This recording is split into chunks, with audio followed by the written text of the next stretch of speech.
I'm going to request you to help us find the Ras Tanura, that's the Aramco refinery, because these are pictures that have just come in, viewers, that Iran has started attacking Saudi Arabia's oil refineries and oil infrastructure overall. Big explosion here at the Ras Tanura, that's the Aramco factory, Saudi Arabia's biggest oil company there, and of course this is state-backed. And you see, look at the plumes of smoke. Now this is real escalation, Tom. And what are the dynamics of this, Iran moving to this level? Is this going to further intensify? Because the Saudis have already, they are very, very peeved. Yes, Tom. Ras Tanura is on the coast of the Persian Gulf, northwest of Bahrain, near Jubail, for example. Oh, sorry. Yeah. Go ahead. Yeah. Okay. No.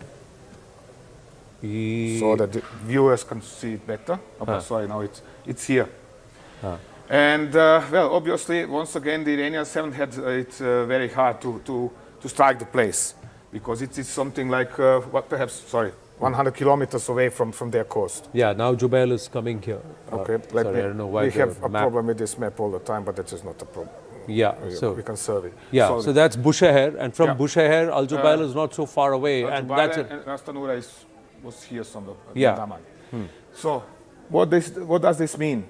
Again, it can mean two things. That first is that somebody is out of control and shooting UAVs at what he was told to shoot several days ago. The other is that the leadership in Tehran, the new leadership, has decided, okay, there is nothing to negotiate, there's nothing to talk about. We are with our back against the wall. We have no other options. If we go down, everybody goes down. Therefore, Ras Tanura. Ras Tanura here, Al Jubail here. This is Iran here, and they are firing from here. And what you are saying is, Tom, that there is no current chain of command coming through. So there are local commanders here who are perhaps deciding to say, okay, let me look at the old playbook. Day 2 of the war, day 3 of the war, these are the targets that I am supposed to target. But there must be some communication going that they have decided to do this now. Why not do it 24 hours ago? Why do it now? I said, break down in a chain of command, or somebody acting on his own hand. We shouldn't forget, several years ago, that was around 10 years ago, a local IRGC commander has brought the decision, because they were deployed in the field, and he saw a US UAV, Global Hawk, flying over the Strait of Hormuz. According to his radar data, the UAV was inside the Iranian sky, so therefore he opened fire and shot it down. This is how they act, because they are trained to act on their own. On their own. Without an order from above. If there is an order from above, if he can reach the commanders, okay. But if not, he is acting on his own. And this is probably one such case, I guess. Well, I think somewhere is the Indian military also being told to act similar to the IRGC. You know, act as you feel appropriate at that particular time of mean, because to try and decentralize the command chain so that if it's gone. Yes, Ambassador Rajiv Dogra. You know, I mean, you're both absolutely right that local commanders may have taken this decision, and it is part of the Iranian plan. Even when the Supreme Leader Khamenei was alive, they had been given the authority to take action if they felt it necessary. So far, it has worked all right.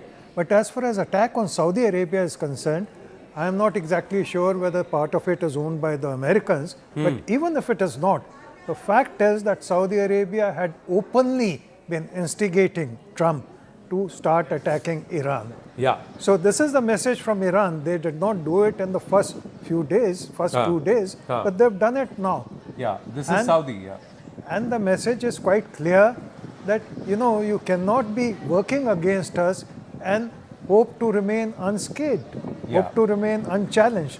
So this is, you know, a first indication to Saudi Arabia that please do not get actively involved in war, which some messages are conveying that Saudi Arabia is thinking of getting involved in war.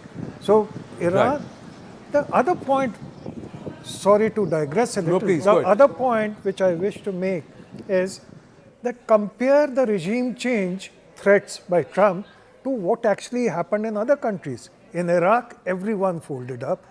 In Libya, everything folded up. In Afghanistan, they tried, but the Taliban are back. Yeah. So regime change does not work everywhere. And in Iraq, it has not worked. Iran, it has not worked. Right. So far. Somewhere they believe that if they can install a clerical head who's a little more moderate and perhaps does not toe a line of death to Israel, death to America,